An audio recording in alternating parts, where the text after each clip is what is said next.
দীপা পুলিশকে সঙ্গে করে নিয়ে গিয়ে গোডাউন থেকে সূর্য ও লাবণ্যকে উদ্ধার করে অনুরাগের ছোঁয়া। হ্যালো বন্ধুরা, আমি চন্দনা, আমার চ্যানেলে স্বাগতম। সর্বশেষ সংবাদ আপডেট পেতে দয়া করে চ্যানেলটি সাবস্ক্রাইব করুন এবং বেল আইকনটি টিপুন। উদ্বিগ্ন এবং দৃঢ় গলায় পুলিশ অফিসারকে বলছে, আমাকে বিশ্বাস করুন অফিসার, সূর্য আর লাবণ্য ওই পুরনো গোডাউনে বন্দি আছে। সময় নষ্ট করলে দেরি হয়ে যাবে। গম্ভীরভাবে, আপনি নিশ্চিত মিসেস দীপা? আমি চোখে দেখেছি অফিসার, ওদের বিপদে ফেলেছে কেউ। আমি ঠিকানা জানি, দয়া করে চলুন। তোমার কিছু হবে না সূর্য, লাবণ্যকেও আমি কিছু হতে দেব না। আমি পৌঁছে যাচ্ছি। লাবণ্য, লাবণ্য, চোখ খুলো। কে করেছে এসব? সবাই তৈরি থাকো, ভিতরে বন্দি রয়েছে দুজন।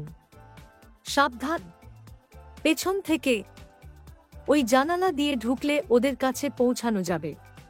পিছনের দরজা খোলা থাকে সবসময়। আশ্চর্য হয়ে দীপা দৌড়ে গিয়ে, সূর্য, আমি এসেছি, তুমি ঠিক আছো?